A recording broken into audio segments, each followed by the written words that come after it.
So thank you all for joining us this evening for this virtual program. My name is Chloe Green. I serve as the Public Programs and Outreach Manager for the Maryland Center for History and Culture, and I will be your Zoom host for this evening's program, our virtual panel, Women, Tall Ship, Taboo. This program is being recorded and will be made available for public viewing on our virtual program archive in the weeks following, which that will be linked in the chat in a little bit. This Zoom webinar is equipped with a Q&A chat function, so if you have questions or comments for our panelists, please use this Q&A chat function and we will reserve time at the end of the program for your questions. And then to get us started, I will introduce our panelists and our fantastic moderator, who you've seen her a few times before. I am very honored to welcome such an accomplished and knowledgeable group of professionals to this program. For the sake of time, I will be giving very condensed versions of our panelists' biographies, but please understand I am only scratching the surface of all the great work these women have done, and then they will also get to speak for that great work themselves this evening. So first off, please give a warm welcome to our moderator, Kate Libby. So Kate is a Chesapeake writer, historian, and educator. As an Eastern Shore native, Kate's work explores the region's history, foodways, culture, and traditions. She currently serves as Chesapeake Studies adjunct faculty at Washington College and on MCHC's Maritime Committee. So very happy to have you here, Kate. Hello. Thanks, Chloe. Glad to be here and very excited to join this group of women mariners for, I'm sure, what will be a very lively conversation. It will be. We will try to keep it to an hour, but I'm not worried if we run over because it's an amazing group. You It included.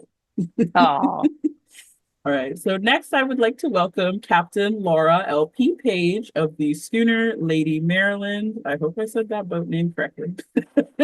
So Captain LP sails for the Living Classrooms Foundation out of Baltimore, Maryland, where she sails with local students to provide historic and environmental education access. So welcome, Captain LP.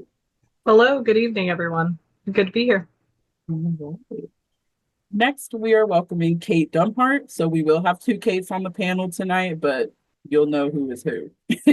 So Kate learned to sail on a skipjack and has spent most of her career on the Chesapeake. She is currently captain of the schooner Sultana, a reproduction of 18th century British naval vessel based out of Chestertown, Maryland. Kate is joining us from the ship, which is traveling this month and is currently docked at the Chesapeake Bay Maritime Museum. So, hi, Kate. Hey. Hey. Next, we are welcoming Mara Hackett, captain and nonprofit director, currently located in Baltimore, Maryland. Mara Hackett is a licensed captain and professional sailor who has worked to educate students about traditional sailing, navigation, and coastal ecology since 2006. She has sailed out of various ports in the US, Canada, the Caribbean, and New Zealand, and is committed to introducing students to the local marine environment through interactive STEM and leadership programs. So Mara can also give you the lowdown on which docks are good and maybe not so good to hang out at. So welcome, Mara. Hello.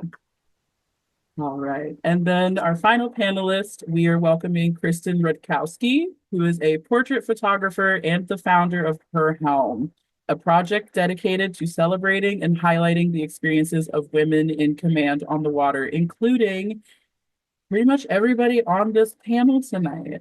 So Kristen uses visual storytelling to champion women boat captains and their journeys in a traditionally male-dominated world. So welcome, Kristen. Hi, thanks for welcoming me. I'm excited to hang out with incredible captains, hearing their stories. Us too.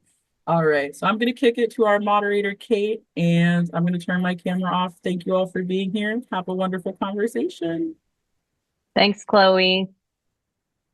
So to start our conversation, I just want to provide a little historical context for everyone and a bit of a reality check when I'm looking at this group of sort of esteemed women, how far we've come. So when I think about the history of maritime history of the mid-Atlantic and tall ships in particular, this is a life that was steeped in tradition and superstition. Things like whistling on deck, eating bananas, sailing on Friday, renaming a vessel. These are all things that are taboo, but one of the strongest beliefs was that women did not belong on boats. Mariners thought they were a source of bad luck. They could distract the crew with their womanly wiles. They could bring on storms. I mean, they were powerful beings, but deadly potentially. The fear especially ran deep in industries like fishing and the transatlantic trade, where you're in dangerous conditions, long voyages, close quarters, gave rise to all kinds of rituals in the hopes that they would help sailors return safely to port. And sometimes, even in the conversations I've had with these women, there was a nugget, a kernel of truth associated, but it's been very clear for generations that women don't belong on boats. But it's interesting too when you consider the fact that while women weren't welcome aboard, ships were called she and have an innately feminine power. They're named after wives and daughters and mothers, especially in the Chesapeake. Any marina you pull up to, it's the Annie D and the Ida May, and it names invoking women but not inviting women. It's a contradiction that says a lot about how gender, danger, and tradition are all tied together in maritime culture. So fast forward to today, the women on our panel, and especially those working in the tall ship world, they're focused on education and hands-on learning, and it's become a really powerful but unexpected way for women to chart their own course at sea. Aboard vessels like the vessels that the women on our panel are working with or for, women have stepped into roles that were once closed to them, from deckhands to captain.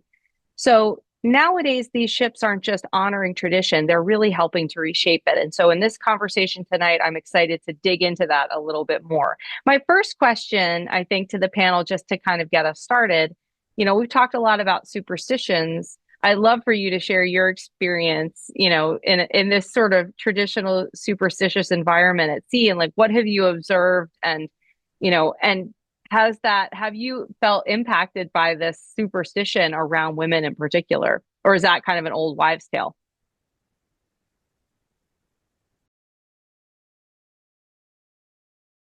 You guys can just, feel free to jump. I'll go ahead and hop in. I'm Laura Page. I'll reintroduce myself.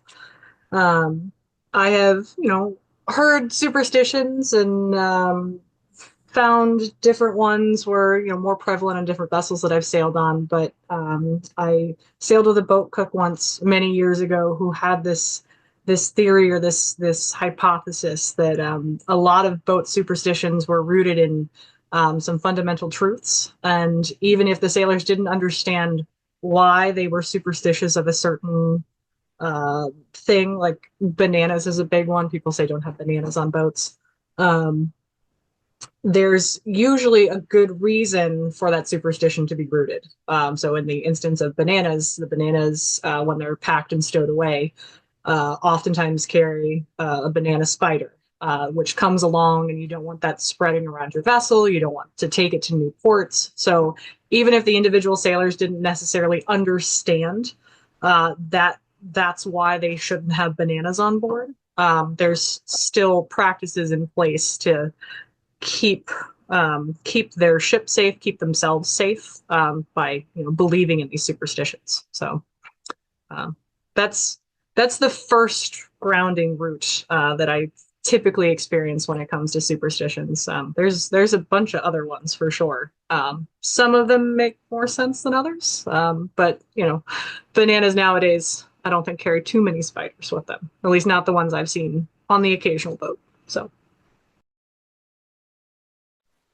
I think the one that I've seen most common is not leaving on a Friday. So, not counting things like day sales or education sales, but voyage planning. And if you're trying to go from point A to point B, scheduling around that. So figuring out whether it's Thursday or Saturday. And that one's still pretty prevalent for most of the boats that I've worked on at this point.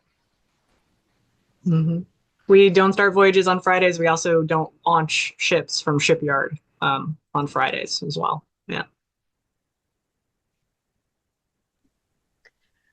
The boat that I came up on was a skipjack, and the mentor on that I had on that vessel, I think, carried on superstitions in a way that really speaks to the introduction that Kate gave, because in the Chesapeake Bay specifically, one of the things that is bad luck for some reason that I don't know, is that on a skipjack, your ballast should not be made out of red brick. But the boat that I was on did have red brick ballast, and had for decades. The guy I was learning from had been on the boat for decades, had never changed the ballast, but every time I pointed into the wind, lost his mind that I had pointed into the breeze, and that was terrible bad luck, and I had rained down bad things upon us by breaking this superstition. I was also not allowed to bring bananas for my lunch. But he made no plans to change out the ballast. And so, yeah, I think there is a lot of contradiction in the way that we carry on or choose to honor different traditions in the maritime world. I'm Kate, guessing, go ahead, Kristen. like many social constructs, they are for the convenience of people who are in perhaps power. To the history of women being bad luck on ships, probably relates to reinforcing gender norms at the time when sailing went on, and like the different genders had very different defined roles, or like pointing into the wind or not having ballast. So reinforcing the stereotypes that are convenient for the person at the time. And Kate, I think you talking a little bit about like mentorship gets us into kind of the meat of the beginning of this conversation, right? Like this is a superstitious world. It's long been closed to women, but I'm interested in hearing from, all of you, what drew you to this then? And how did you get started? And when did you sort of fall in love with it and decide this is for me? But also, were there barriers to that first initial experience and to, as you moved up along the way? I'll jump in. How I first got involved, I was following a ship's blog, Picton Castle, and they were doing a round the world voyage. And so I was following, I think it was their second world voyage. And I used to log in and, read their latest updates. And then one of the times that I logged in, they had an announcement of shorter summer voyage through the Canadian Maritimes and New England. And so didn't think too much about it. I was in college and decided to sign up and try it out. And I was cold, wet, miserable. Didn't know July could be that cold in Nova Scotia. But then when I got home, couldn't stop thinking about it. And then after I graduated, kind of kept going. And it was an interesting way to be able to travel and learn and, do some cool stuff. I think very similar to your story. I found a boat online. I found a social media presence for a vessel back when I was in college. And it was for the Sea Education Association ships, so the Kramer and the Siemens. They run one in the Atlantic, one in the Pacific. And I followed them long enough to figure out which program they ran was going to be right for me. And I ended up joining their Atlantic vessel, the Kramer, and doing scientific deployments and learning nautical science and taking standing watches and sort of standing in the galley as well. Just a little bit of every part of ship life as a student. And I fell in love with it. It was a routine. It had purpose for me every single day. And it was part of a larger mission. So scientific exploration, going places that vessels hadn't sailed since, I don't know, the early 1900s, sometimes the 1800s, depending on where the ship was going. And getting a chance to be a part of it. It's always felt great. I had my first experience sailing through work because I was working in the education department at a museum, and I'd worked in informal education for almost a decade at the time. And I had just started there, and they had just bought the skipjack D of St. Mary's, and they said, "Gosh, you have all this outdoor experience, you know how to be outdoors and be flexible. It would be great if you learned how to sail so that you could help lead the education programs on this boat. And I thought, well, sure. Like I know how to use power boats. I've been doing that for a while. I like being on the water. I love teaching. That I would be happy to learn how to sail. Yes, please teach me. And from the moment they turned the engine off for the first time, I was just totally hooked. I never went back inside. I don't work there anymore. I go sailing every day. The how I got started just with sailing, and I'm not on nearly the experience of the other women on the captain, but just get sailing. It never occurred to me that women are superstitious, or women didn't really belong. I just like, oh, I felt like doing this with my partner. He was the driving force, but I loved being part of it as well. So that's how I got started into water and living near Annapolis. Like, oh, yes, obviously we should learn how to sail if we're close to the bay. The fact all three of you talked about education through the Her Helm Project, a lot of the women that I spoke with, that was a huge driving force for maybe not necessarily getting into sailing. Some of it was getting into sailing, but also just like driving that desire to, oh my gosh, I know something amazing. I'm learning so much and on the water, with nature, with the ecology, and to share that with other future generations, other populations. And then as a nice side effect of that, of sharing the science work that you're doing, or the physical, like tactile sailing education that you're giving, also sharing the education of inspiration of showing that women are doing these roles as well. I've heard that from a lot of women. I mean, Kristen, I think you raise a point that and I'm listening to everyone talk right now, and I'm thinking about when I interviewed you, and we had a conversation about the assumption often that when you talk to someone, a couple, right, that's on a boat in a recreational capacity, often they're like, "Are you here with your husband?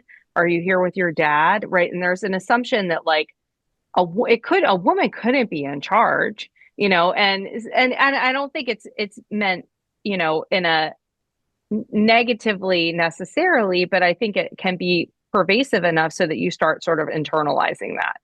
And, it makes me, I think about these panel of captains, and I'm thinking, have you ever faced sort of skepticism because of your gender? I mean, if Kristen and I have experienced it just as recreational boaters or sailors, what is it like in a more professional environment? And, how do you feel like you've overcome that or addressed it? It's a really interesting take. I wonder if, because you came up through sailing in the recreational side, if you have actually experienced more discrimination or assumptions of what your role is on board because of your sex or your gender. On the professional side, at least in tall ships, what we do first day when we meet the oncoming passengers, or if we're getting student crew for multiple days at a time, the first thing we do is we go around and we introduce ourselves, our name, and our job title. So from the second I open my mouth, people know who I am and what my role is on board. So I would say for at least the last 5 or 6 years that I've been the captain of a vessel here in the Chesapeake, the first thing they know about me is that I am the person in charge, and their safety is my number one priority. So like they are learning exactly what my role is on board, how I go through it, and how I'm able to function day to day based in that role. Now there are clearly certain instances where people have assumed I'm not the captain. It doesn't happen that often, surprisingly, but for the most part, people know if I'm back at the wheel, and I've introduced myself as the captain. They have pretty much believed that I am who I say I am. I have found, I think that is very true in the way that we interact with our like daily sales. LT and I do very similar work. And so, on a daily basis, the crew know who's in charge. the kids know who's in charge, the chaperone knows who's in charge, and I make the boat go and no one questions me. I do find that on the, dozen or so times a year that we do public sales and any person can buy a ticket is when I see a lot more of a gendered interaction in that more men will ask questions where they are either trying to catch me out or display that they know more than I do. And Kristen has heard this story before, but I'll tell it again because it brings me joy every time. I was motor sailing. So I'd put the main up. Our biggest sail was going downriver because I needed to make it to the turn so I could put the wind where I could sail. Then I was going to turn the engine off. So I'm putting sails up while I'm going downriver, saving time. I'm going to turn the engine off, and then go sailing. And this gentleman comes back to the helm while I do it. And he says, I'm not sure if you're aware, but it's actually illegal to use your engine and sails at the same time. And I said, oh, no, it's not. Now, if you're talking about, the international rules for like collision avoidance, like I technically, if I have my sails up, I don't count as a sailboat as long as I word vomited a lot of regulations at him. So he knew that I did know what I was doing. And he's like, we went back and forth a little bit. And finally he stomped his foot and he said, that is not what they teach at the New Jersey boater safety course.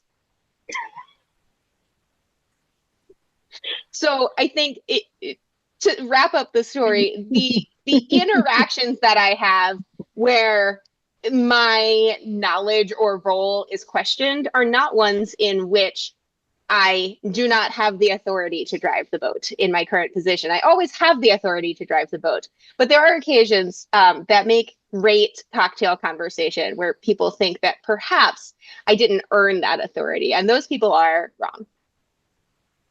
You're making me wish I had a cocktail right now, Kate. Wait, Laura, what six- about you? What's I'd been say- your experience?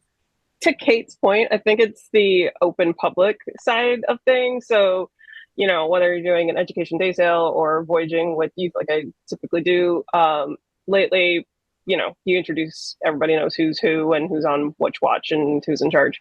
It's when during deck tours, during festivals, that's where the weirdest and wildest questions come up, to the point that I used to keep in my little mate notebook tick tally of the dumb questions that would come up. But the number of times that somebody asked me if I was the cook, I've lost count. It's just, there's this idea that people have that they come on with. Sometimes on public sales, not as much, because either I'm driving or I'm calling the deck. And so that very quickly, kind of establishes who's who. I remember I ended up, unrelated to a boat, but I was stung by a wasp at the boatyard, but I ended up in urgent care, and the doctor who was treating me, all of a sudden was like, wait, do you work on the boat down at the museum? It's like, yeah. It's like, oh, my wife and I were there this past Saturday. You told all the boys what to do. That was amazing. I just watched you just telling everybody. It was great. Like, yeah, okay. Wasp sting in my neck. Can we talk? But I think it's the broader kind of public interactions that lead to some interesting things. That's interesting. So you guys have perceptions within your job. Like if it's strictly professional, it's one thing, but it's when people who are more recreational start to trickle into your sphere, and I think talking to Kristen, that's part of why, I'm happy Kristen joined us, because I think there's such an overlap, right? And like, what is the public perception of women on the water? And a lot of that has to do with the recreational side. But then we see these women in these positions of power, like on tall ships, and we're dazzled, right? Because it's so unique when the power differential is so, quickly ceded over to a man on board. Given the fact that you guys have come up in this environment of, of proving yourself. I mean, I'm really interested to hear examples of when you feel like, as a captain or a mate, at whatever point in your career, was there a moment where you're like, oh yeah, I'm legit now. Like, I've really done this. I mean, I can go ahead and start here. I would say there's something that humbles me every single day of my career. There's not a day where I have strolled through it with full confidence and said, I am in charge and I know everything that's going on and it all's going to work out this way. There's always something that is unexpected. There's always a problem to be solved. There are active open problems that, are always brain ticklers that will stick around for a while. But I will say that I've had the good fortune to sail for many other captains coming up through the hawsepipe, as it's called, working my way from student to deckhand to mate and now captain. I've sailed for and with many, many talented individuals and people who have trained me. And I would think more importantly, have actually let me fail and let me problem solve my way through things. And in a lot of industries where even other sections of the maritime world where there are fewer women, it is very, very tough to say, I will fail and I will do it in front of others and I will learn from that and move on. It has been a very welcoming place for me here in Tall Ships to be able to fail and know that I can learn from whatever mistake that I've made, and be able to teach from that mistake and like show my crew, hey, I am fallible. Here's what we can all learn from this mistake that I've just made. And I've found that Tall Ships has been a very, very welcoming place for that sort of teaching. And I find that it's the best way for me to learn. So That's incredible. yeah, it's been a really, really wonderful place to work. And I've managed to sail with many different captains, dozens at this rate, and I feel like I can specifically name one or two things that I've learned from each and every captain. I think LP, yeah. to that point, as women, we often have imposter syndrome, right? Because the idea is that we have to do it perfectly and pretend that we know how to do it perfectly. Any mistake is seen as a weakness or a vulnerability that, like, because you're a woman, you're going to make anyway.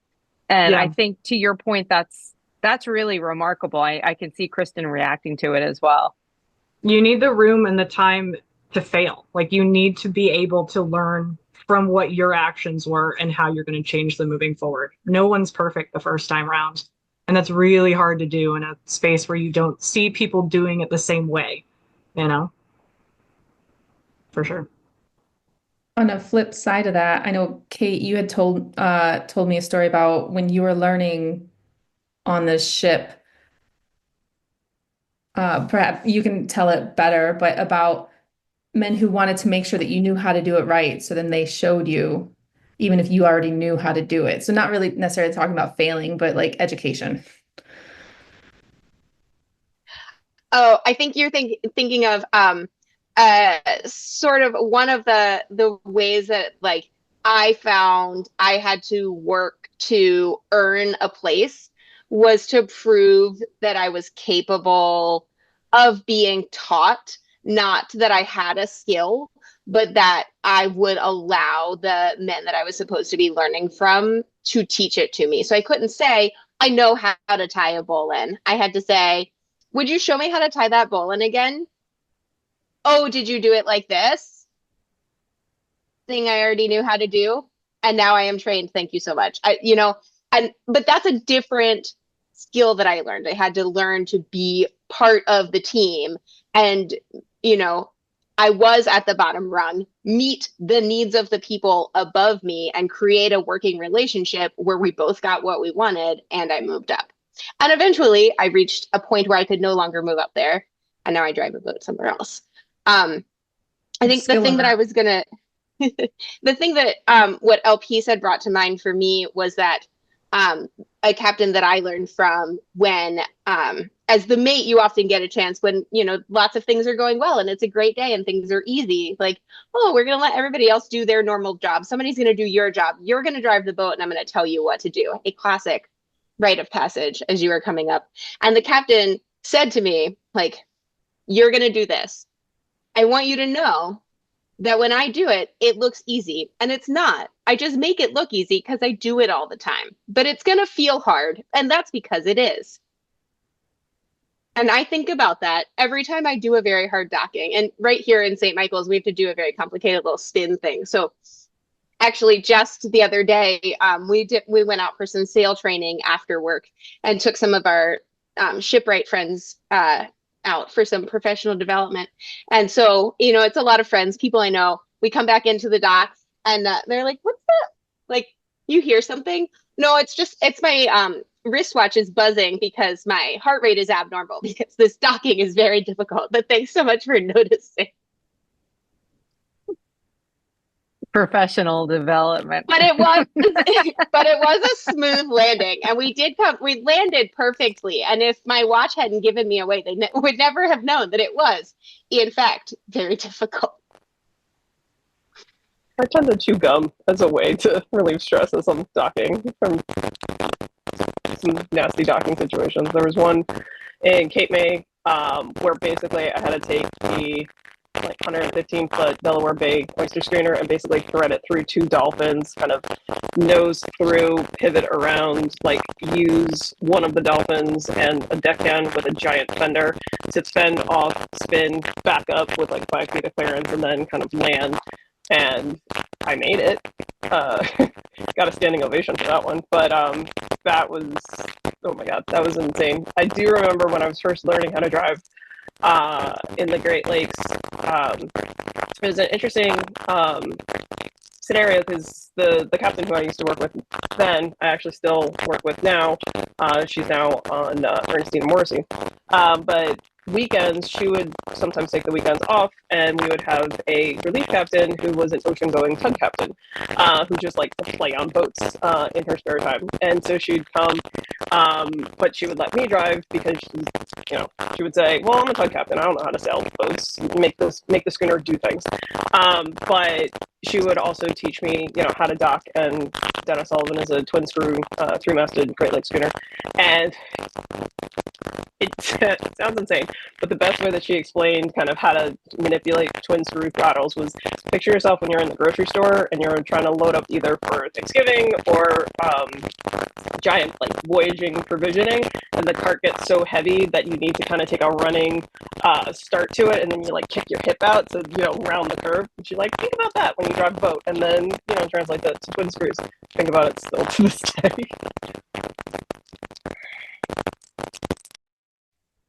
I mean, but the level of troubleshooting on this team is truly incredible. I can't imagine dealing with the people challenges and then also just the logistical and physical challenges that go along with being in charge of this huge vessel. What do you think, Kristen? All of the stories about docking, again, through her helm, the 50 plus women that I spoke with, by far, docking was the biggest stressor for sailing. And I'm sure sailors worldwide would probably agree. And then the extra challenge of being a woman, which is not as common at the helm with the audience. Everyone gets an audience, but oh, there's a woman docking. Maybe a little bit more of an audience if you're the minority gender behind the helm. Well, I think that feeds into a perfect next question for the panel. Thinking about respect, right? How do you earn it? How do you earn respect, not just from your passengers, right? They respect you. And as LP has pointed out, when they get on board, you introduce yourself as the captain. They're sort of like, oh, okay. But how do you feel that you earn respect from your crew or from more broadly from your other peers within the maritime community?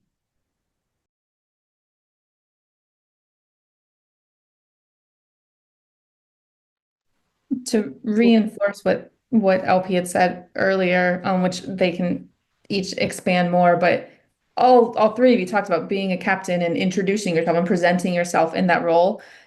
And that is I'm not a licensed captain. I'm not in charge of a large boat with crew and passengers, but just personally how inspirational that is. And okay, like I'm not to the point of weird fangirl of putting the quote up on the wall, but like how you introduce yourself, and Laura, you're saying the same, and Maura, you do the same. Like, hi, I'm Kate, I'm the captain, just off the bat.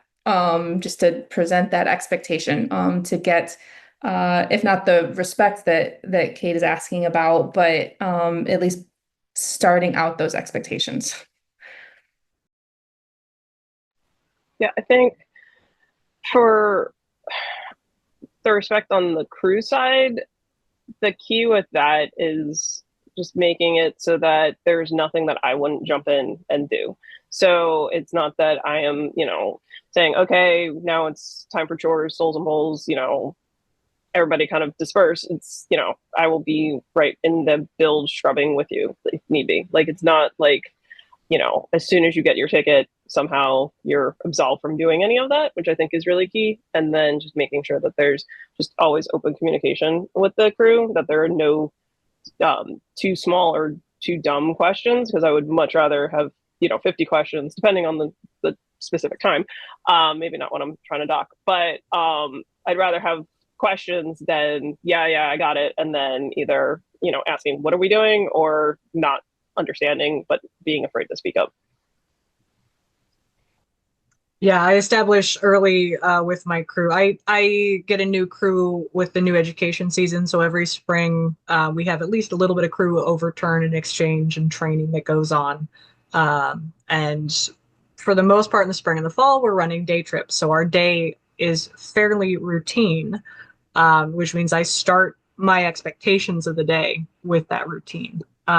So, we discuss anything we need to in a morning muster. And, it's my voice that dismisses the morning muster, after a dad joke, of course, because you got to have some fun in there.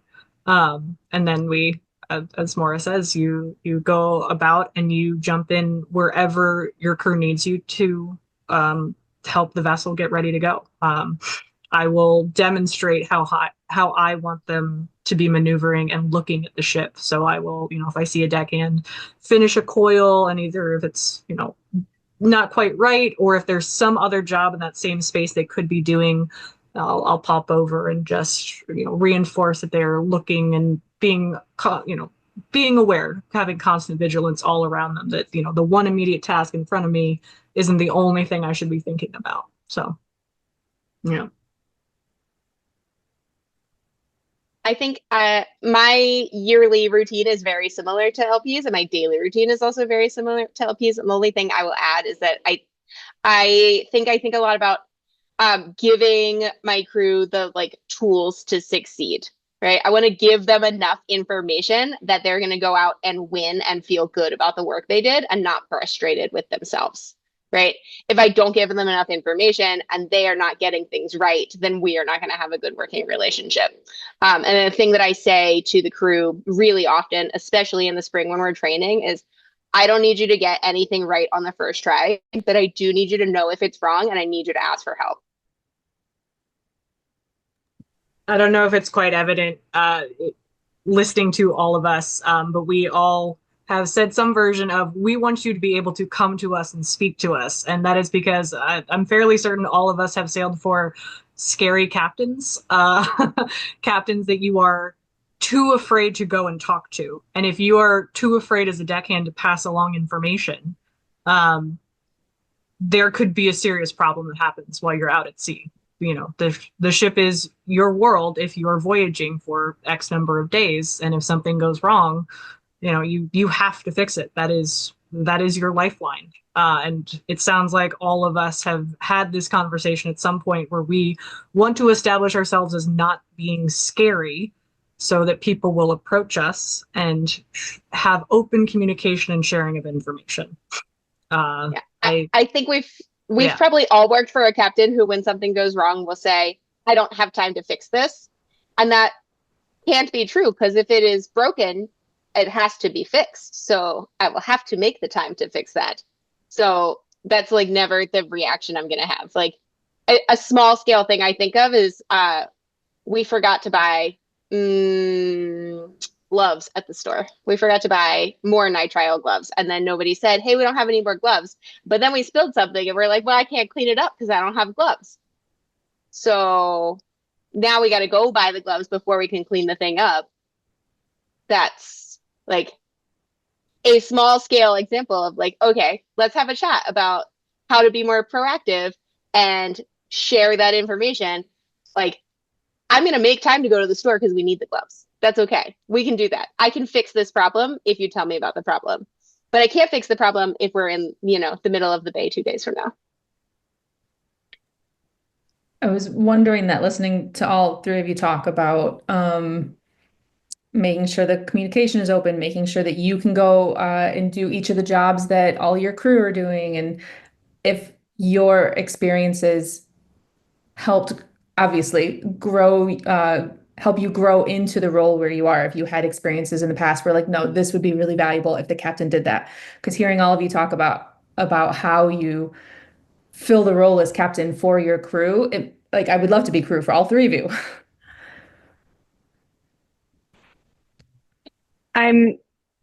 So obviously, this is a panel of troubleshooters, and it's interesting to hear about you talking about your leadership styles, which in some ways to me is different than what I've seen in a lot of working maybe more corporate or nonprofit environments off the water with women in charge.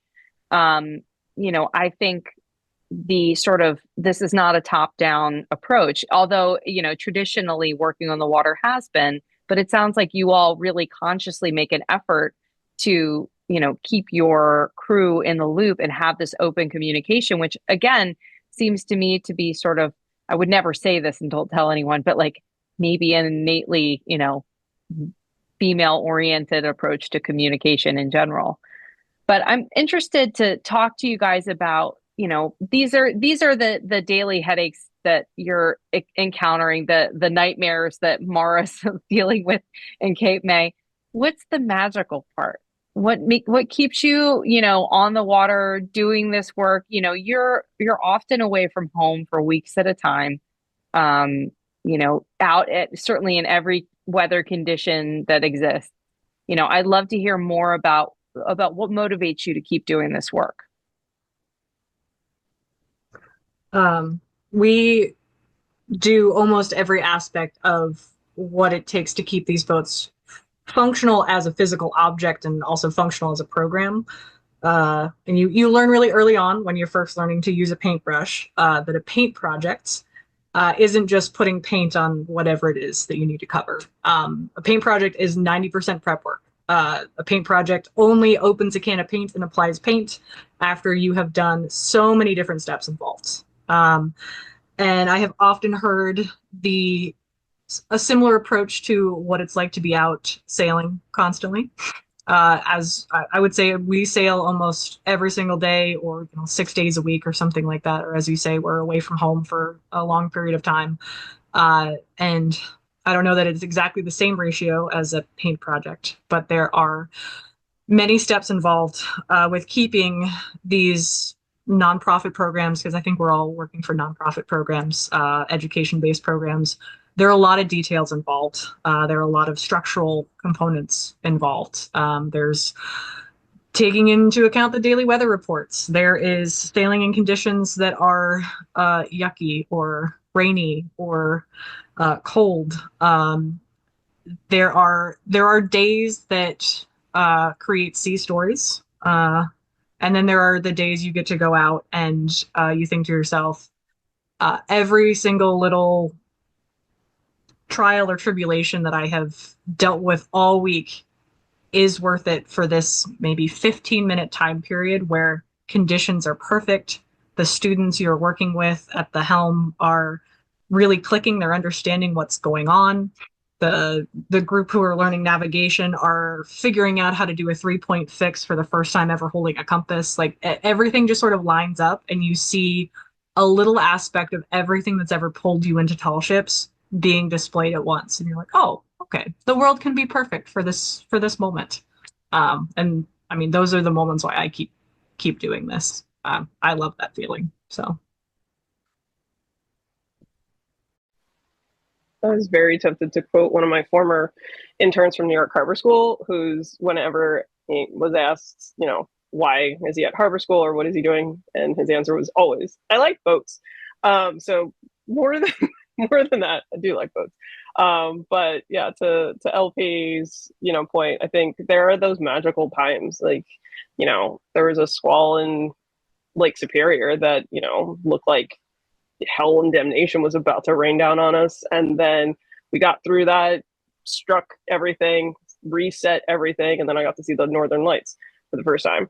You know, there was a time in New Zealand where we had to set 2 anchors. We started dragging. The captain kind of jinxed us by, saying, "We'll be fine as long as the wind doesn't come around from that direction." And then the wind came around from that direction. And yep. So then I end up in the small boat at 2 o'clock in the morning trying to unfoul the anchors with the engineer. And at one point, we're bailing, trying to sink the small boat in the process, not on purpose. But then I was surrounded by all kinds of bioluminescent plankton. And it was the coolest, also most terrifying situation ever.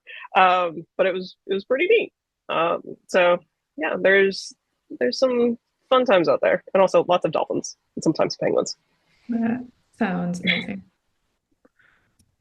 The first thing I thought of is a really specific story. So Sultana does voyaging summer camps. And so we do a 4-night, 5-day camp that's for 11 to 14-year-olds. And I had a camper who had repeated the camp every year that he was eligible. And the first year that I was driving, which he did it for 3 years. So the first year I was driving, he had some behavior issues. He was a good kid, but like his sense of humor was a little bit mean. And so I pulled him aside and I really read him the riot act about like, if what you think is funny is hurting somebody else's feelings, then you need to rethink what is funny. And he actually went away and came back later and was like, "I'm really glad that you talked to me about that. And I'm really sorry." And I apologized to this kid.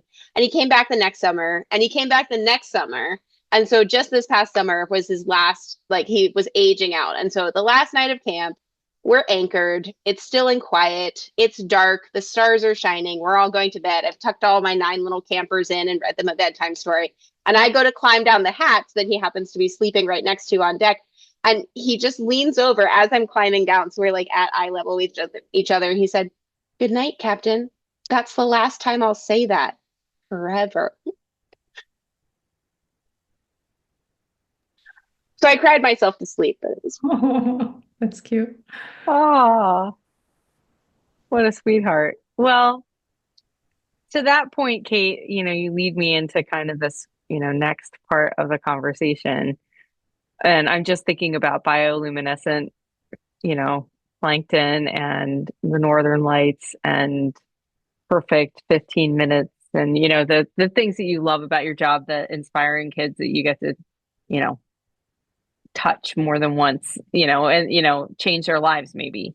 But there are, I'm sure, every day, on the days that you have these education programs, there are little girls coming on board your boats, looking at you and thinking, maybe that could be me, just you are setting the example that you discovered in different ways in your own journey. I mean, what would you say to them about this potential career? Would you encourage them? So we've been sailing for this 2025 season since the beginning of April. And in that time frame, we've seen 1,300 students. So we've seen a lot of students cross our deck. And every day, without fail, that we sail, there is a student who finds something in one of our stations, one of the lessons that we teach that they really spark with. That either it's steering the vessel with me, it's doing navigation with one of my educators or deckhands. Maybe it's the plankton trawl and learning about the bioluminescent critters that are out there. There's something that catches their eye. And when the students are back with me, because they don't get much of an opportunity to walk away from the wheel other than to check some of my charts and weather stations and whatnot. But if they're steering back with me and they're asking these really informed questions of like, how does this move? Because usually that's like the first thing they've ever driven is this 60-ton schooner with me, because like they're not old enough to drive a car yet. So they have no context for what this is to drive this boat. And I'll turn to at least one of them if they're really into it and say, would you be interested in doing this? Like, could you see yourself driving a boat? And it's not always a girl that I'm asking that to. It's to whatever student seems the most interested. But, half the time at least, it's usually a girl. And, you can start to see the wheels turning. So whether or not they even answer the question, that's not the point. Like, I'm never going to know if they're going to go on to be a sailor, but you can plant that seed by taking these students sailing. You can ask them these open-ended questions of, where are you going to end up? What are you going to do? Because you could do what I do. It's really cool. On that, to add to that, one of the other women that I talked with featured in her helm, Linda Gunn. She's a captain and she lives on her boat. She worked also with living classrooms on Linda used to drive for us. Yeah, Linda's cool. She was on Lady Maryland. She told me a story about a girl who sent her a letter later saying, ever since that long trip on Lady Maryland, I thought, if that girl can do it, if Linda can do it, if that girl can do it, then so can I. And that girl who wrote the letter then got her license later in life and did pursue that career. That's really sweet.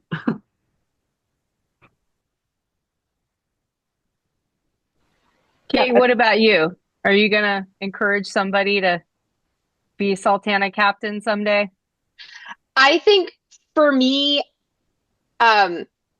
we run, although a similar program, a slightly shorter format, and I do not get as much one-on-one interaction with students as LP does. I'm a little jealous, but we could talk about that another day. I think the way that I can like shape that career trajectory or influence it is just by doing my job and being there and visible and competent and enthusiastic and, like visible, having a good time. I love my job. Kids see me loving my job, and they, if they are a young girl, see someone who maybe looks like them loving their job. And that's powerful. Oh, please go ahead. Yeah. I was just going to say, I think representation matters a lot. And so if you can see, other folks who look like you doing what you're doing, it's really key. Like I spent a summer working at New York Harbor School for their freshman orientation program. And I had a few interns who were themselves high school students. And then at the same time, I was also working at South Street Seaport. And I used to leave the Harbor School job to go work the evening sales at South Street. And a couple of the interns were like, where are you going? I was like, I'm going to my other job. Well, can I come? So then they had to ask their moms. But it went from one following me to, by the end of it, because they also found out that we could keep the catering snacks at the end, I had 6 of them following me on Tuesday nights and used to come, like little ducklings from Harbor School onto the ferry and then over. And then 2 of them are now, 3 of them are actually now captains themselves. And I will call them up, for different stuff. I've called them in to, help with different transits, but, it's pretty cool. That's awesome. To your point about representation matters, I think that could be the thesis of this whole night. We've all sailed with multiple captains before us, and in tall ships, as an industry, it has more females that have stuck around in it, that feel more comfortable in it, which means I can't speak for the other captains, but I think 9 of the first 12 captains I sailed under were women.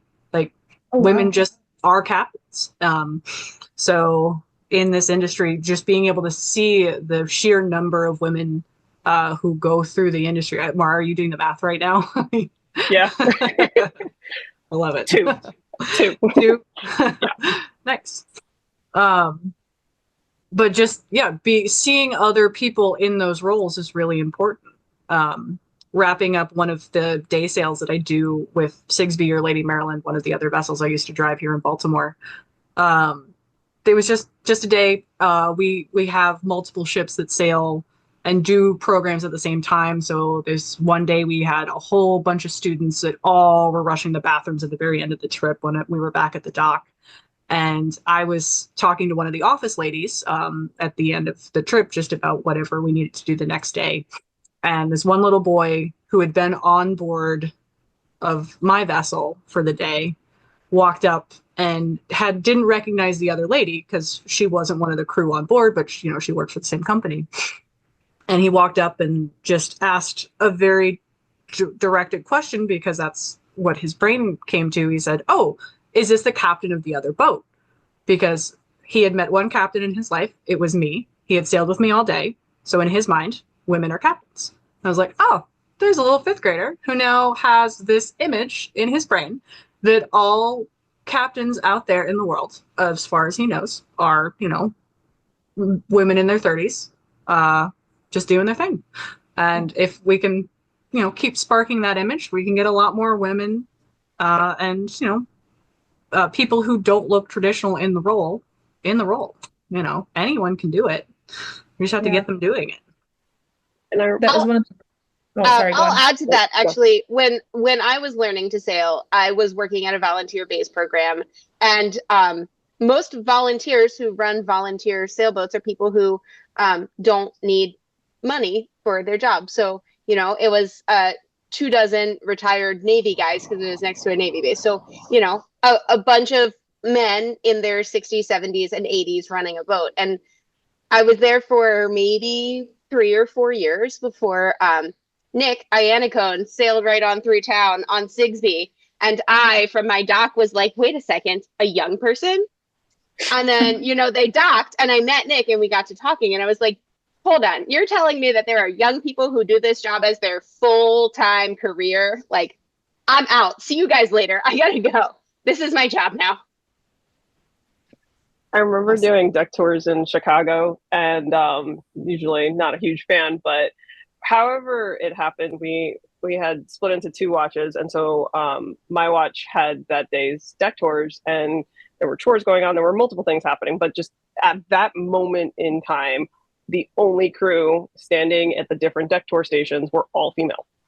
And so this father comes up with his little kid. His son's probably 6, maybe 7. And I was standing there and I was in a polo to differentiate me, but he comes up and is like, excuse me. I'm like, yeah, you got a question? He's like, yeah, I have, can boys work on boats too? And then I just looked around for a second. I was just like, oh my God, this is amazing. That is the sweetest. Yes. I think very similarly, it's happened to me more than once and on more than one vessel. But I will look up, and usually it's for an organization that has more than one boat. So sometimes you get crew exchanges, or maybe you're standing different watches, like you were just talking about, Maura. But you look up and you sort of realize that everyone you're working with at that moment is female. And it only sort of happens after you've been working for an hour or 2 or however long, and you sort of check in when someone outside of the industry comments on it. You're like, oh, I guess we are all women, but we're also all doing our jobs. So 2 things are existing, and we're going to keep moving on. And I love the entire crew of the schooner Sultana, except for the captain, was female in the fall of 2021. And we had a whiteboard for a number of days since someone has said, is this an all-female crew? And once we got to 5. Ooh. And I live for the day that we can internalize the representation and the visibility, but move through the world without commenting on the fact that it's an all-female crew, because it's also a crew of all the qualified sailors that were available that season, and our gender isn't actually super relevant. Like that quote, when there are 9. So when there are enough people that it doesn't matter, just like no one would think twice of a crew of all men, we wouldn't comment on it. So no matter what the gender is, when it's just accepted, no matter what the gender is, you're a sailor, you can get out there. That is amazing. Well, to wrap up this fabulous conversation, we actually have a very relevant question from the audience, which is, we're talking about this shouldn't matter, right? If you're qualified in your skill, that's what makes the most, impact. That's what matters the most. But the comment from the audience says it seems that gains made can never be taken for granted. In the last several months, it appears that well-qualified individuals, including women in significant positions, have been replaced on questionable grounds, perhaps seeking more traditional leadership. What can be done to sustain the very important gains made and even broaden to include gains not yet attained? So how do we continue this trajectory, ladies? What's your thought on, is it just continuing to be women showing up as captains and crew on board these vessels? What do you think? I think that's a big part of it. And that has helped so this generation-ish that is with on screen right now, saw fewer women when we were all children, behind the wheel. Girls now will see a little bit more and see it as a little bit more welcoming space. So just continuing that, but I'm sure that there's also very much more direct actions that could be taken too. Kate, I think it was addressed in your question. The tail end of it said something about showing up. And at the end of the day, if you show up and represent, you're there representing. I think on the large scale right now, we're seeing one step backwards in a process that we'd like to see two steps moving forwards. Like we're in the middle of that dance right now. And just to encourage other people, you can't get discouraged. You can just keep stepping forward and keep making the little gains, because little gains, when you start looking back on them, can become big gains. So, I know Kate's probably going to go sailing tomorrow. Maura might go sailing tomorrow. I start a 3-day trip tomorrow, and I'm going to show up and I'm going to do it. One, because it's really fun. And two, because it should be done. So, yeah. Well, thank you all for joining us tonight. And thank you to the guests on this panel that we can't see, who have listened and learned and been impressed by, I'm sure, this remarkable group of women. Thank you so much, Chloe and MCHC, for hosting this conversation. I'll turn it back over to Chloe, but thank you. No, thank you all. I've done a few virtual programs. This is definitely one of my top favorite. Those who tuned in tonight, y'all can let us know. And also got to see some of y'all's colleagues you've mentioned definitely zoomed in to see you tonight. So I'm sure you all will hear your praises over the next few days. But truly, to echo Kate, thank you all for your time. Thank you everyone for tuning in this evening. Remember, this program has been recorded, so it will be posted online in the coming weeks. And everybody received a follow-up email after this program that does contain links and resources where you can check out Living Classrooms or Sultana. You can even see Mara's awesome portrait and bio from her helm. And you can even read some of Kate's writings and view Kristen's photography or book her for a photo shoot. But thank you all so much. I hope you all have a wonderful evening. Keep making waves. Pun absolutely not intended. And yeah, we look forward to seeing what you all continue to do. Thank you everybody for tuning in. Thank you so much.